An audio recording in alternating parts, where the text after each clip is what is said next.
안녕하세요. 2020년 9월 30일 수요일 아침입니다. 오늘도 하나님 아버지께서 주시는 큰 은혜가 우리와 함께 하기를 소원합니다. 기도하시겠습니다.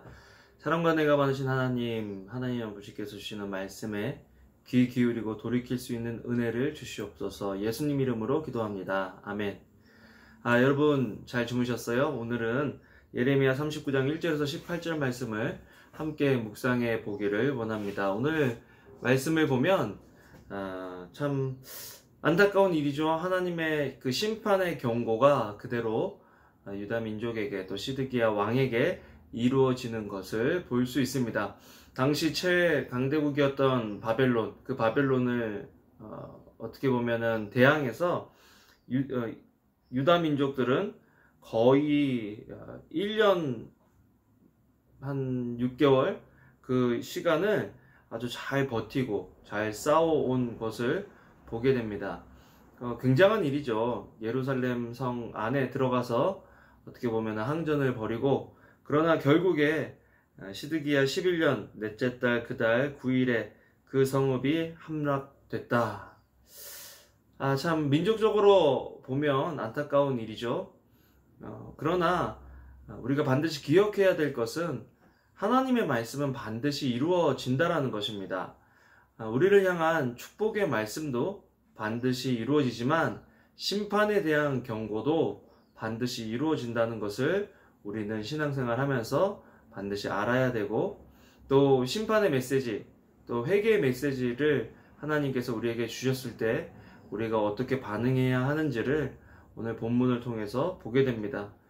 시드기야 한 사람, 또 유다 귀족들의 오만함, 교만함으로 말미암아 온 민족과 또 그들의 가족들이 고통을 당하는 것을 보게 됩니다. 6절 말씀에 보면요, 그리고 바벨론 왕은 리블라에서 시드기야가 보는 앞에서 그의 아들들을 죽였고 유다의 모든 민족들도 다 죽였다. 귀족들도 다 죽였다. 사실은 시드기야 왕과 또 귀족들이 가장 하나님의 말씀, 또 하나님의 심판에 대한 경고에 대해서 부정하고 또 그런 메시지를 예언을 하는 예레미야를 핍박한 그런 사람들이었는데, 결국에 하나님의 말씀대로 그들이 정말 비참한 결말을 맺고 있는 것을 보게 됩니다.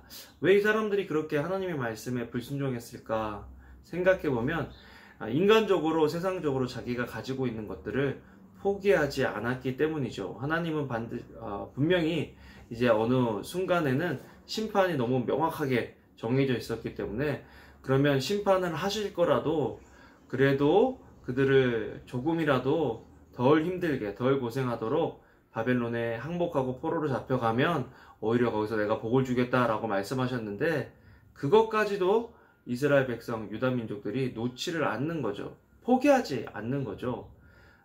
그래서 결국 그들은 죽음을 맛보게 되는 것을 보게 됩니다.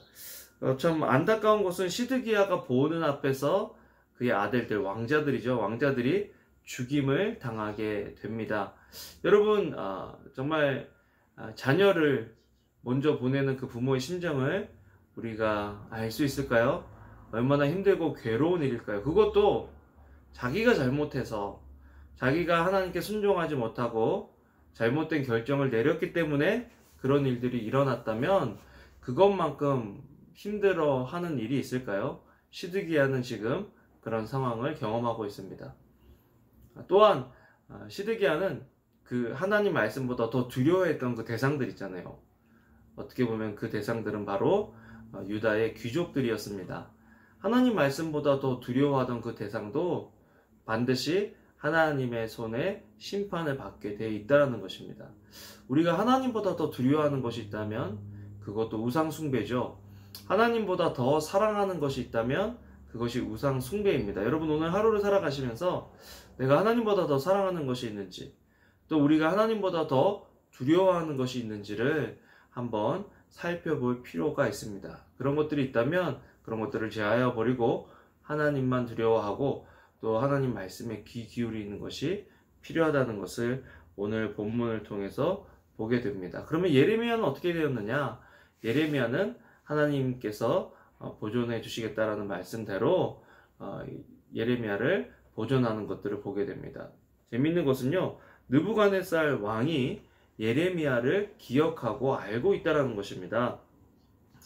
12절에 보면 이렇게 명령하죠. 경호대장 느부사라단에게 이런 명령을 합니다. 그를 데려다가 돌봐주어라. 그를 해치지 말고 그가 내게 말하는 대로 그에게 해주어라.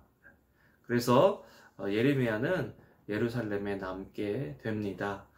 여러분, 참 우리가 가슴 아프게 배워야 하는 것들 중에 하나는 뭐냐면 하나님의 경고, 하나님의 심판은 반드시 있다라는 것입니다.